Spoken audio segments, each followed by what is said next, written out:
왼쪽 선생님 스펙을 얘기하자면 우리 왼쪽 선생님은 이제 베이스 캠프를 이제 거의 몇 년 다녔죠? 2년 넘었어요. 그죠? 언제 고1부터? 고1 말부터 백캠을 들어오기 시작해가지고 빠져나가지 못하고 고3 졸업할 때까지 백캠을 다녔습니다. 이제 선생님이 이제 작년까지 수학 수업을 했었잖아요. 그래서 선생님이 이제 수학 수업 제자고요. 이 친구가 진강고 거의 탑이었어요. 수학은 뭐 거의 맨날 밥 먹듯이 만점이었죠. 그리고 이제 이 친구는 진로가 간호학과였어요. 고1부터. 그래서 제가 되게 신기해가지고 진짜 간호학과 가나 봐야지 이러면서 봤는데 진짜 간호학과를 가더라고요. 그래서 중대 간호학과를 탁 붙었어요. 한 번만에 추가급 아니고 그래서 우리가 한번 박수 한번 쳐봤어요. 1번. 네. 예비번호 1번이었어요. 그래서 바로 붙었어요. 근데 그 3년 동안 되게 열심히 공부를 했어요. 그래서 제가 그 진강고 졸업생들이 많은데 이 친구를 제가 섭외한 이유는요. 정말 뭐라 그럴까 공부할 때 되게 무섭게 몰입하고 되게 성실하게 하는 친구여서 이제 이번에 진강고를 입학하는 이제 친구들한테 좀 좋은 얘기를 할 수 있지 않을까? 이상한 얘기 말고 좋은 얘기 공부에 도움이 되는 얘기 그런 얘기를 할 수 있을 것 같아서 선생님이 섭외해 왔습니다. 자 그럼 좋은 시간 보내시고 저는 잠시 후에 올게요. 일단 발표하기 앞서서 오늘 아침 파일이 날아가가지고 좀 걱정한 거거든요. 20분 동안 좀 퀄리티가 떨어질 수 있고요. 일단 자기소개부터 하자면 저는 이제 올해로 진강고등학교를 졸업하게 된 김신율이라고 합니다. 반갑습니다. 일단 목차는요 간단하게 저희 이제 국영수 교과 과목의 어떤 뭐 시험 방식이었던지 뭐 어떤 난이도를 가지고 있는지 그 정도를 설명드릴 거고 다음으로 비교과는 어떻게 하는 것이 좋은지 뭐 생기분 어떻게 쓰는 것이 좋은지 그리고 저 기타에서는 좀 제가 개인적으로 좀 설명드리고 싶은 그런 꿀팁들 설명드리고 마지막으로 Q&A 시간 갖도록 하겠습니다. 첫 번째 국어 과목 같은 경우는요 저희가 이제 보통 이제 교과서와 교과서 내용을 요약한 프린트를 줍니다.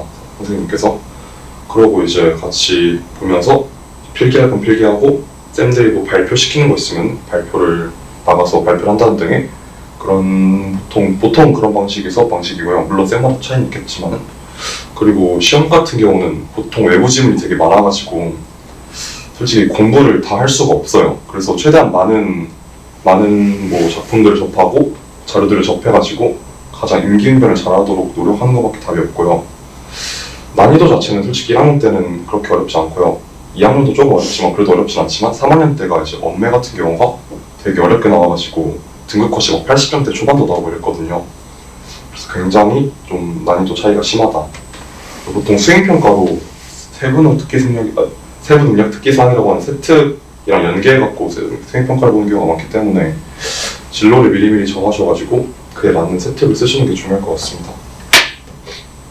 두 번째 수학 같은 경우는요 거의 교과서로만 수업을 해요.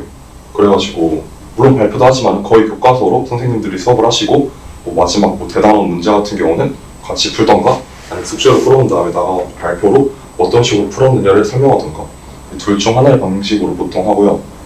시험 같은 경우는 이제 개념을 얼마나 잘 이해하고 있느냐가 중요하기 때문에 그래서 아무래도 좀 난이도가 좀 많이 낮습니다. 1학년 같은 경우는 1, 2학년 같은 경우는 솔직히 너무 쉬워가지고 등급 컷이 거의 한 90점대 후반으로 나올 때도 있고요. 근데 킬러도 솔직히 그렇게 안 어려워요. 1, 2학년 때는. 하지만 3학년 되면 좀 많이 어려워져가지고 70점대 후반까지도 나온 적 있었거든요. 것이. 그래서 좀 난이도 차이가 좀 많이 심하다. 수학 같은 경우는 수행이 대부분 다 그냥 뭐 프린트를 나눠준 거를 얼마나 잘 풀었느냐 프린트가 몇 장 이상이면 만점 이런 식으로 하기 때문에 세특이랑 엮기가 거의 불가능하지만 가끔 보고서 쓰라 할 때 자기 진로랑 엮으면 좀 도움이 되긴 합니다.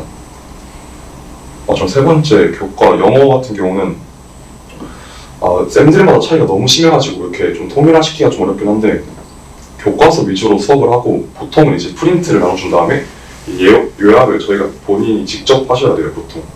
그래가지고 프린트를 나중에 또 걷어가지고 점수를 매긴다던가 하는 식으로 수업을 하고요.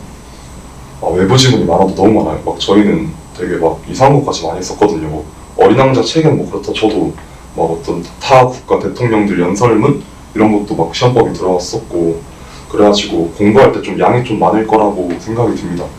또 시험 자체에도 함정이 좀 많아가지고 특히 서술형 같은 경우가 당연히 이거겠지라 생각한 것들이 의외로 아닌 것들이 되게 많아가지고 꼼꼼하게 보실 필요가 있고요.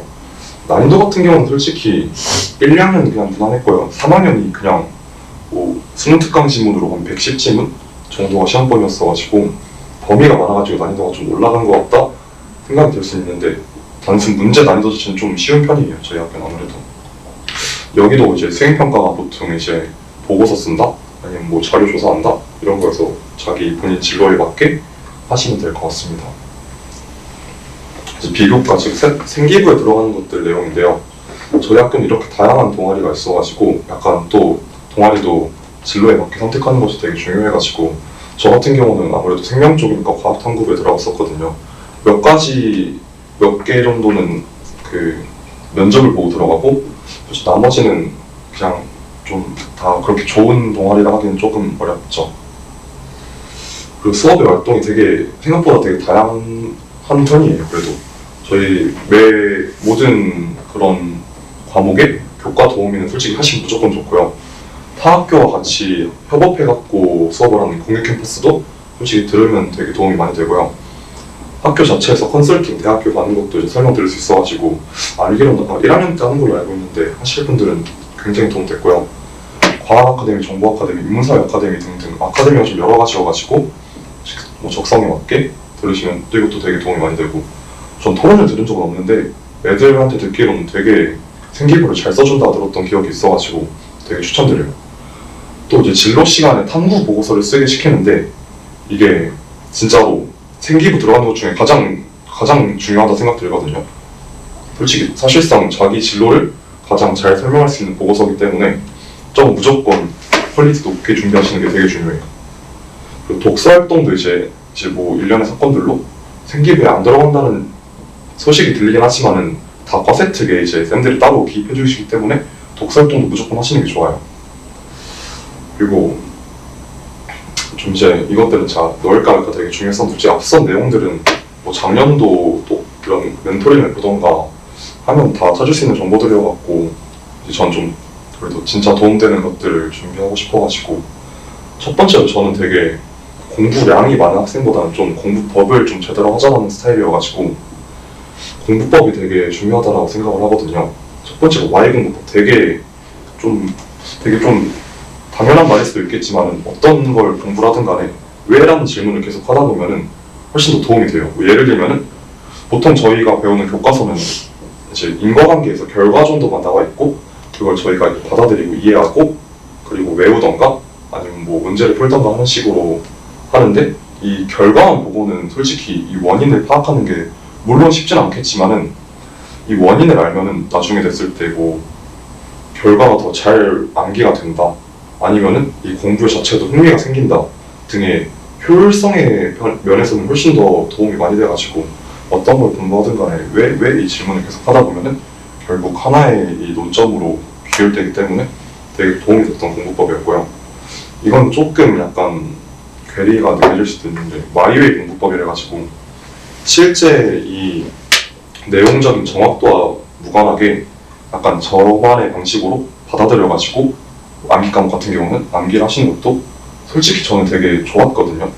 암기를 하다 보면은 이게 왜? 라는 것들이 되게 많아가지고 되게 안 받아들여지는 것들도 되게 많단 말이에요. 특히 철학 같은 부분에서는. 근데 약간 그냥 그런가 보다 하고 넘어가면서 저만의 방식으로 이 내용을 받아들이면은 솔직히 결국 시험 볼 때는 같은 내용이니까 결국 시험 문제만 맞추면 되는 거잖아요. 대신은 약간 좀 그렇긴 하겠지만 그래서 저는 그냥 다 뭐 해라 다 뭐 가라 하면서 그냥 저만의 스타일로 공부를 했던 것 같아요. 마이웨이 공부법. 두 번째 세특인데요. 일단 뭐 여러분들이 지금 어떤 진로를 정하신지 모르겠는데 진로는 무조건 빨리 고르세요. 이게 나중에 되면 이제 생기부를 볼 때 뭐 되게 뒤죽박죽인 애들이 있어요. 원제는 과학자였다가 선생님이었다 이러면은 생기부로서 가치가 확연히 떨어지거든요. 이제 약간 개연성이라고 하죠. 언제부터 계속 쭉 전 이런 목표를 가졌어갖고 이런 활동들을 했고 결국 이렇게 됐습니다라는 걸 보여드려야 되는데 이거 했다가 저거 했다 하면은 되게 퀄리티가 안 좋아지기 때문에 진로는 가능한 빨리 선택을 해갖고 일단 뭐라도 정했어요. 저도 쌤들 추천으로 간호학과를 정한 거였거든요. 솔직히 간호에 엄청 큰 뜻이 있었다 이건 아니지만은 일단 세특을 쓰긴 써야 되니까 정했던 거였습니다. 그리고 심층적 탐구를 하셨는데 저 같은 경우는 너무 이거 조사하고 이거 조사하고 이거 조사하고 해버려가지고 저걸 제대로 못해가지고 좀 더 좋은 대학을 썼는데 이게 심층적 탐구라는 게 어떤 내용에 대해서 조사를 했고 그거를 더 심화해갖고 조사하는 게 되게 필요하단 말이에요. 이게 왜 중요하냐? 나중에 뭐 면접을 볼 때도 이런 스토리텔링이 잡히는 순간 이 입학사정관 입장에서는 아 얘가 좀 더 심도 깊은 그런 남들같이 막 수박 헬게식이 아니라 제대로 공부를 했구나 라는 인식을 주기 때문에 되게 메리트가 크단 말이에요. 그래서 항상 이걸 하고 어떤 이런 주제를 조사함으로써 이런 것들이 궁금해가지고 이런 걸 조사하게 되었습니다 라는 식의 세트를 쓰면 되게 좋을 것 같고요. 방금 말했다시피 스토리텔링이 무조건 되는 그런 스토리 라인을 잡는 게 중요합니다. 아 이것도 설명할까 되게 많이 고민했었는데 솔직히 별로 안 좋은 스타일이지만 공부를 하다 보면 시험 직전까지도 다 못 끝내는 경우가 생길 수도 있단 말이에요. 벼락 시간 안 돼가지고 이제 늦은 밤까지 공부를 하고 뭐 에너지 음료를 먹고 학교를 가는 친구들을 많이 봤으나 솔직히 성공한 친구들을 거의 못 봤단 말이에요. 여기서 조금이라도 확률을 높이려면은 한 10시, 11시쯤에 한 3시간 정도 전 다음에 그때부터 학교 갈 때까지 쭉 공부를 하는 게 훨씬 효과적이에요. 이게 조금이라도 자고 안 자고 차이가 되게 커가지고 새벽 한 3시, 4시쯤 일어나갖고 학교 갈 때까지 쭉 공부하시는 게 머리도 가장 잘 들어오고 훨씬 효과적으로 들어올 수 있어요. 아 이게 또 AI, 챗GPT 같은 AI들을 사용하는 게 진짜로 굉장히 용이하거든요. 나중에 회사 가서도 쓴다 하는데 저희 학생들 같은 경우는 이제 세특 같은 걸 쓸 때 보고서라도 쓰라 할 때 주제 잡는 게 되게 어려울 거예요. 저 같은 경우는 간호인데 막 기하 시간에 자기 진로랑 엮어라 하면 솔직히 뭐 어떻게 엮을지도 모르겠고 할 때 이제 GPT한테 물어보는 거죠. 약간 뭐 기하랑 간호랑 엮어줘라 하면은 이게 되게 많아요. 그중에 거짓도 있고 하니까 그런 건 저희가 다 따로 조사를 하면서 변별을 해야겠지만은 일단 되게 많이 나오는 것들 중에서 괜찮은 거 이거에 대해서 좀 더 자세히 설명해줘 하고 이게 쭉 나오는 걸 보고 좀 어렵다 싶으면 좀 더 쉽게 해줘 좀 더 많은 내용을 알려줘 라고 하는 식으로 계속 원하는 정보를 찾다 보면은 되게 괜찮은 결과물이 나와요. 또 그걸 이용해가지고 자료 조사도 할 수 있고 뭐 하다못해 코딩 쪽인 분들은 있는지 모르겠지만은 코딩도 알아서 다 해주거든요. 그 코딩 프로그램 자체를 짜달라 하던가 아니면은 본인이 만드신 코딩 프로그램을 넣었을 때 어디에 오류가 있는지 모르겠다 할 때도 다 알려준단 말이에요. 챗 GPT를 유용하게 쓰시는 게 되게 좋을 것 같다. 네, 이게 좀 닥치고 교과부터 하는 게 진짜 무조건 중요해요. 교과 성적이 베이스가 안 되면은 아무리 생기부를 꽉꽉 잘 채워도 솔직히 좋은 대학을 진학하는 걸 솔직히 어렵죠. 그래서 저희 학교는 무조건 교과 성적부터 올려놓고 생각하셔야 됩니다. 일단 여기까지가 제가 준비한 PPT인데 죄송합니다. 제가 좀 퀄리티가 안 좋아져가지고 또 Q&A 부탁드리도록 하겠습니다.